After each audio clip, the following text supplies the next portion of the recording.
Welcome back to the Competitor Talk. This is your host, Kyle Dangler. This podcast is presented by Lad Creative Works, and today we were very fortunate to have Boston Red Sox pitching prospect Kevin Lenik on the show. Now, Kevin has just recently been called up to AAA as he suffered an injury about a week ago with his arm, so he got called up in the first outing. He got injured, so he's still there in the Pawtucket Red Sox affiliation. So right now we're going to give him a call, talk about going from being an Uber driver and sleeping on his brother's couch to, now being one of the Red Sox top prospects, especially in the relief role.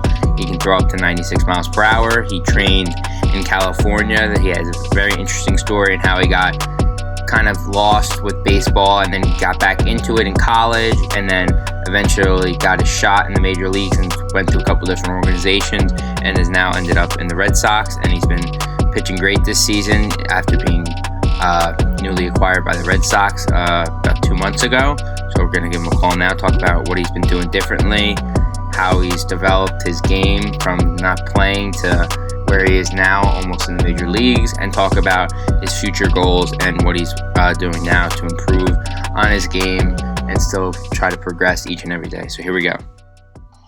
Hello? What's going on, boss? How are you? Good, man. How you doing, man? Sorry about all this. That's all right. Sitting down and being busy and all that. Awesome. You want to just get going then? Yeah, let's do what you want to do, man. All right, yeah, so I'll just start the podcast right now and we'll get going. Sounds good. Awesome. You can hear me well? Yep. Right, You can hear me, right? Yes, sir. All right, okay, I'll get going. So, I know I've read up about you, a little bit about you. I know, you took some time off from baseball in high school. Was it just, you lost, the love of the game, or, you just kind of, moved to a different sport, or what was your kind of process there? So in high school, it was kind of a rough time, I would say, probably in my life. I had a lot of, family issues going on. My dad had been going kind of in and out of my life. And he ended up moving and getting remarried and kind of left us. Growing up, he had some alcohol issues, stuff like that. And, being young and seeing that stuff, you don't really understand until you get at a younger age. You kind of realize what was really going on. So I feel like I connected baseball with him so much that when all that was going on, I just needed to take some time away from the sport. And I picked up football and started going with that.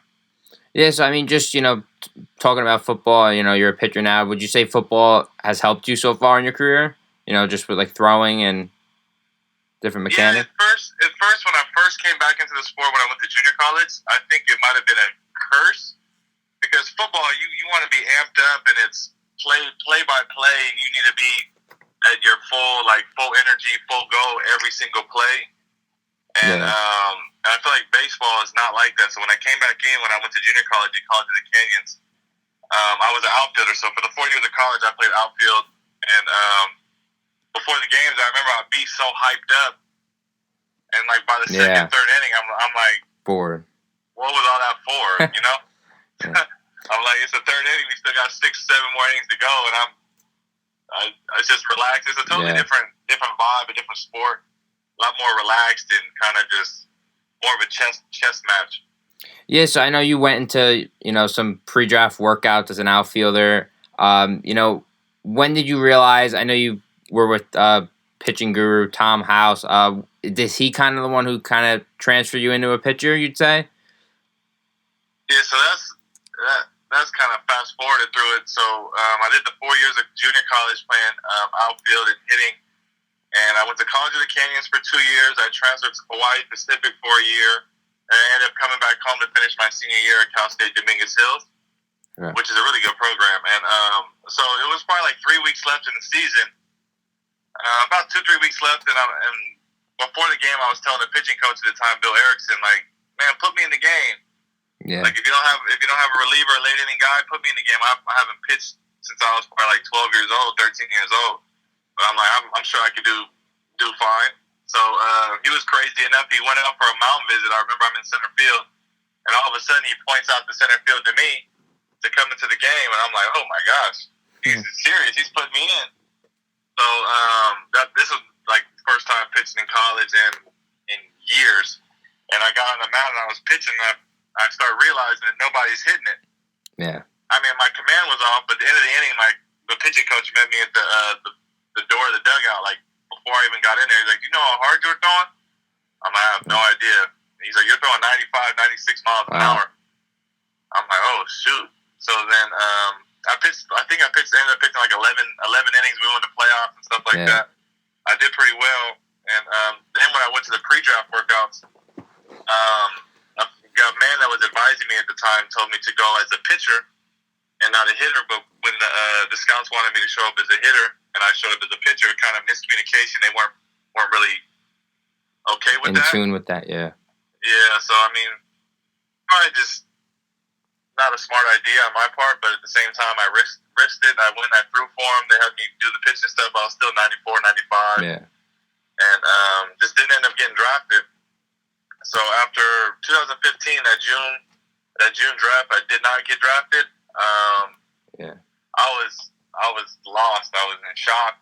I kind of all went. No, I wouldn't say it wouldn't go all downhill, but I hung them up. I stopped playing. I was sleeping on the couch at my brother's house at the time. Didn't really have anything to my name. I was driving Uber at night and doing personal training for like about 3 months. Wow. And I feel like I woke up one day and I just talked to God, like, man, I don't know what I need to do, what direction like you want me to go in, but if you could just like shed a light and I'll follow. And weirdly enough, I saw my friend that I went to high school with and transferred to Hawaii Pacific with, and he came back with me to Dominguez Hills. Wow. So he was with me through it all. Yeah. So I saw him on Snapchat. His name is Brian Nastaya. He was on Snapchat, and I saw him training at USC. This is about 3 months after the draft. Now he played with you baseball at Hawaii Pacific, and then he played baseball with me at Hawaii Pacific. Played baseball with me at Dominguez Hills, and he actually played football with me in high school. Okay. He played football and baseball. I was football, basketball, and track. So he's like, man, you should. So he saw me pitch that my senior year, and I was throwing hard. And he's seen me, like I said, all through high school. And he was like, man, Tom House, he loves to work with with specimens like you, like big, raw strong, talent, athletic guys, raw talent. He's like, he loves to work with guys like that because if you've seen that movie, $1 Million Arm, absolutely, yeah. He worked with those kids and got them signed like that. So he was telling me all about him. I had no idea who he was, no clue. And he brought me out there the first day, and it's like 40, 50 minor league, some major league pitchers out there. I'm just in like shock and awe, looking around like, oh my gosh, like this is a warehouse in here just full of talent. So I was pretty cool in how he did this whole little routine with just everything that he did. And I told him my situation at the time, like, you don't know me. Brian introduced me. He's like, well, if you're a friend of Brian's, you're welcome in the family because he's a good guy. And but everybody was paying, and I told him like my situation, like I'm sleeping on the couch at my brother's house. I drive Uber at night just to try and pitch in whatever I can to help around the house and stuff like that. Pay for gas, something to eat every now and then.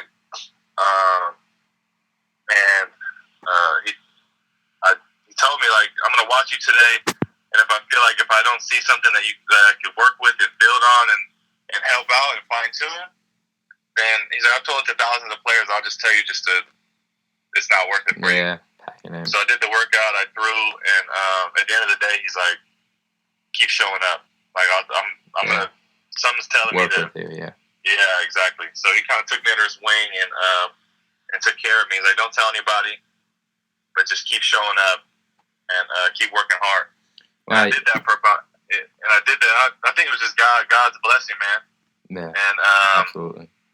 And so I kept. And about 6 months later, he's like, you're complete. Like you need to go out there and get innings now, and go out there and compete and put all this hard work that you've been training for, put it to use. Exactly. But at that point, I'm like, well, I have no idea where to go and what to do and where I could get innings. Yeah. So he's like, I have a friend that owes me a favor in the California Winter League in Palm Springs, which actually was the first step. Mm-hmm. He's like, he owes me a favor. I'm gonna use that favor on you. Wow. You're gonna go out there and you're gonna pitch. It was I think it was like $2,000, $3,000 for like this month long like tournament or camp or something like that, where you stay at the hotel and they feed you and you play games, and independent coaches come out there and watch you and sign you and stuff like that. But I live in Los Angeles, so it was only an hour and a half drive, so I was driving back and forth, so I didn't have to stay there. Yeah. And they looked out for me, and I threw some innings there, and it was my last outing. There happened to be a Texas Ranger scout there, and he saw me throwing, and he liked what he saw, so he invited me. Rick Schrader, he invited me to Arizona for a tryout. Okay. So it was like 2 weeks before spring training in 2016, and I show up it's all the way in Arizona. So me and my friend Juan, we drove out there to Arizona, about 6-hour drive. Show up the next morning, 8 a.m. sign in. I get there, my name's not on the list. Wow. I'm like, oh shoot! I'm like, this guy told me that I was invited. They're like, it's not an open trial. You have to be invited by one of our scouts. I went to explain to him I was, but I guess the guy that was the scout, he was like a part-time amateur high school scout. So I guess he didn't really have the pull. Okay. So I call him, and we start talking. He actually lives in Phoenix, so he came and explained and talked to him and kind of begged his case for me to be able to try out. So they penciled me in last. And like the 100 kids, all of them are like sitting around all day. I didn't get off the mound until probably like 4:30. Got there 8 in the morning. Wow. Just everybody out there throwing and hitting and running and doing everything. And everyone's sitting around. You hear people talking like, I've been 2 years with this team, 3 years with this team. One guy was in the major leagues before. Wow. And I'm like, I have no experience. I'm just just fresh out of just trying to figure this out. And it turned out that I was the only one they signed out of that whole entire little tryout. I was going 96, 97. They were like, where the heck did you come from? I told them my situation, my story. So they signed me to a minor league contract, and I did 1 year with them in rookie ball. So then that was in 2016. So going into 2017 spring training, I got released the first week of like spring training. Yeah. So it's like kind of back to square one. I'm like, okay, but I had my foot in the door. I know what the talent is now, seeing the guys in spring training and stuff like that, the higher levels. Yeah. I just had a belief in myself, like, you know what? Like, I'm better than these guys. Like, you belong. Yeah, exactly. I feel like I belong there, and I can do this if I keep working hard and stay focused and really dedicate myself. Yeah. So go ahead. Oh no, I was just gonna get back to Tom House real quick because interesting. I just wanted to ask, going from an outfield to a pitcher, was there kind of like an everyday routine that you guys went through to kind of build up your stamina and all, like, velocity when you got with him? Yeah, it's so like down every little detail with Tom. Like a day, like Monday through Friday, every day was kind of different as far as like we have a lecture every morning. Okay. Mondays it would be biomechanics. Tuesdays it would be like functional strength. Wednesday it would be sleep, nutrition, recovery. Thursday is functional strength, I think it was. Okay. And then Friday was strategies and tactics. Okay. So was he kind of, after the lectures, where you work on like mechanics with them? Like what was he trying to hone in? Because obviously you had the velocity. Was it more of you were trying to fix your mechanics and command, you'd say? Yeah, you would have us do the weighted balls. You would have us do towel drills. You would have us do these weird, quirky drills that miraculously, like, they really work. Yeah. You just have to buy in and stuff like that. But yeah, I'm big and strong, like you said, and really just kind of generate all the power and have all the energy going in a straight line, because I was kind of just like no mechanics, pulling my head, yanking my glove. A ball could be lined up on the black, but the next one could be to the backstop. Yeah. Kind of just starting to be more consistent with your delivery. And his big thing was you got to get 10,000 reps to be able to master something. Okay. And he said it's just all about putting the time in and putting your work foot forward and getting after it. Yeah. So how many were there? A lot of other players there? Or? Yeah, like, the lectures, or was that just with you? Yeah, no, there was about probably like 30 to 40 kids at times. Okay. During the off season, there'd be a lot of kids out there, even from high school all the way up to, like I said, there were some big leaguers out there. Jaime Garcia. I can't think of any other ones off the top of my head right now, but yeah. Yeah, so I mean, all levels. Yeah, so then after being with Texas Rangers, you got picked up by the Royals. They saw your velocity. They saw something in you, and then you signed with them. So would you say being with the Rangers, helped you transition to the Royals easily? Yeah, absolutely. Because like I said before, it's like I had my foot in the door. I saw inside the clubhouse. I see the talent. I see the guys. I see what a first rounder looks like. I see what a big leaguer looks like. And no disrespect to those guys, but it's not far off. Like, yeah. A lot of these guys, it's the same game. You throw 3 strikes, you're out. 4 balls, you're on first base. 3 outs, it's the end of an inning. Put up zeros and attack the strike zone, and just kind of learn on the fly. And I would say being with the Rangers helped me develop into being with the Royals, because it solidified that belief that I can do this. Yeah. So then, I mean, after being with the Royals, at the rookie level, I mean, you jumped through the ranks pretty quickly and went to AAA. And, had a 1.88 ERA. I mean, were you kind of in a groove at that point? And then, once, you got to the Dominican League, you had that sudden injury that kind of, like, derailed you for a little bit? Yeah, I mean, I'm not going to blame anything on that injury that derailed me. But I was in a good spot, and I feel like I was just riding that wave. And, again, that was my first, when I was finishing that 2017 season, I still hadn't been in a full, complete season yet. Spring training, getting picked up in middle season, and going through the full season. Yeah. So I feel like that last year, kind of dealing with, it was my first year breaking with a spring training after going to big league camp, going through the full spring training, and then going through a full season. That was my first time ever going through that, and being at that level, I felt like I did honestly the best that I can do. Yeah. I tried my best. I did everything I can every day, but like everybody says, it's a grind. And for that grind, some kids usually get through that probably low A, high A, double A. They work their way up. Yeah. I was going through that grind and trying to learn on the fly at the highest level in minor league baseball. So looking back on that, I kind of give myself some credit. Yeah, absolutely.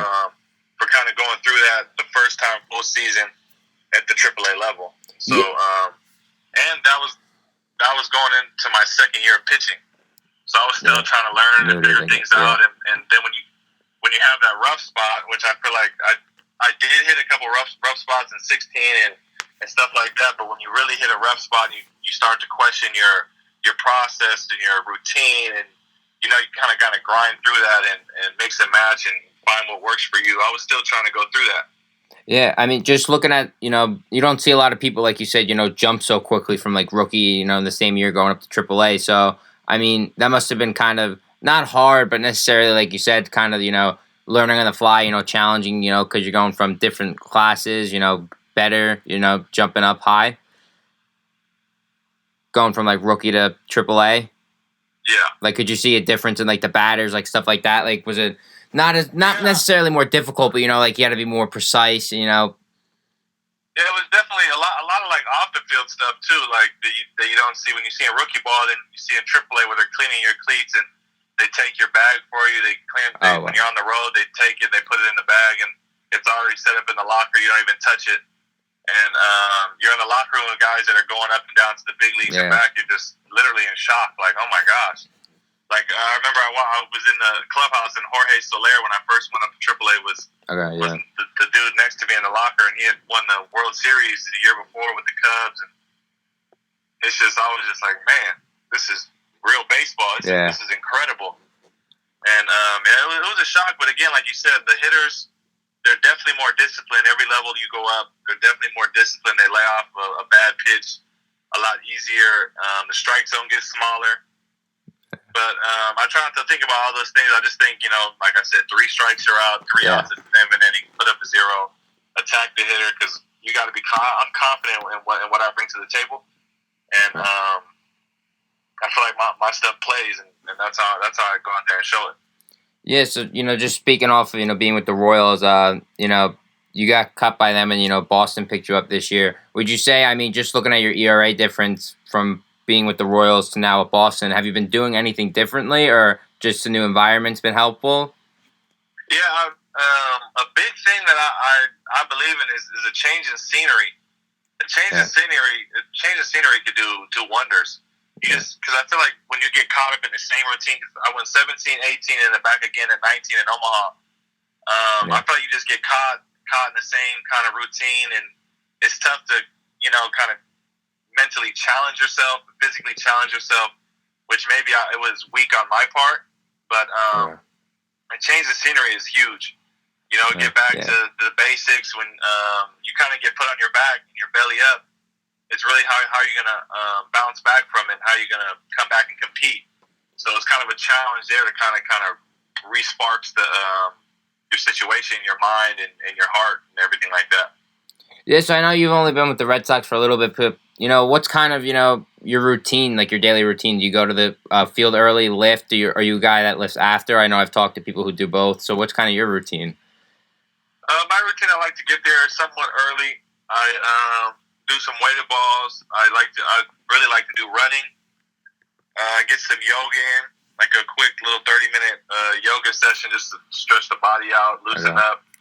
I've been doing a lot of meditation. This app called Headspace, kind of just trying to gather my thoughts and be able to slow things down. I feel like it's helped me, like when I'm on the mound in high-pressure situations, I'm able to just kind of breathe, relax, refocus, and I've really been challenging myself and a couple friends of mine trying to get better every day, like have the intent to show up to the field, even if it's just 1% better, like with your nutrition or some hydration or, like I said, yoga, lifting, working out, running. Yeah. Just trying to challenge myself in catch play. And I've been working with the pitching coach, Abby, and getting off the mound more and kind of be more consistent and throw more strikes and be able to command my slider to both sides of the plate. I think it's really helped me. Yeah, so I know you just mentioned, a little bit about, what you're working on, and you're always trying to progress, but is there anything that you're trying to specifically hone in on? Really just trying to be more consistent and throw more strikes, because looking at it, I feel like the more I challenge hitters and throw more strikes, I feel like the less damage is going to be done, and so to speak, like so I don't hurt myself. Because at times when I look back at bad outings, it all starts off with walks turn to runs, and if I feel like if I don't walk people, I just attack them and go after them and challenge them. I feel like that's all I need to do. So, just being with the Portland Sea Dogs, you had a good series at the beginning of July against Trenton, and then you had a split with New Hampshire 4 games. And you're in third place right now in the division. What's kind of the mindset of the team right now? You guys have been in the second half. The second half, everybody just the season starts to wear on you. But everyone comes to the field every day excited, ready to get after it, and it's a good group of guys to be around. A nice, young, solid core, and guys that just want to be there, and everyone wants to get better every day. And the goal, at the end of the day, is to make the league. So everyone shows up every day, and that's the number one goal, is to get better. And I feel like we do a good job with that. Yeah, so I mean, just being with the Portland Sea, 3 different franchises, in short amount of time, would you say being with Portland so far has been pretty good? Yeah, everybody I've been with, I've had no problems. I've loved every minute of it, and I've appreciated every moment and situation, opportunity that's been given to me. But yeah, the Portland Sea Dogs, everyone's good. I have no complaints, like I said, and everything's going well. Yeah, just talking about being a reliever, different guys have different routines, because you always got to be ready. You got to go to the field, and, you're not, as a starting pitcher, you get pitched one day, you're off for 4. What's kind of your mindset going to the field knowing that you could pitch any day? Just the fact that you got to be ready, and every day is a new day, because say if you don't have a good outing the night before, you know that you're going to I come to the field ready and hoping I get that ball again, another opportunity to prove that I've gotten better and I forgot about that outing, and it's time to get after it and just try and keep everything just one day at a time. Just to keep it simple. Try not to think too much and attack. Are you a big film guy? Watch film on hitters before you pitch. Or are you just more of a read the scouting report? What's kind of do you do any pregame scouting? We at the beginning of every series we have a relievers meeting where we go over everybody's kind of heat map, how to pitch them and how to go after them, and what their kind of approach is from what we've seen with the numbers. And we go off that the first day of every new series.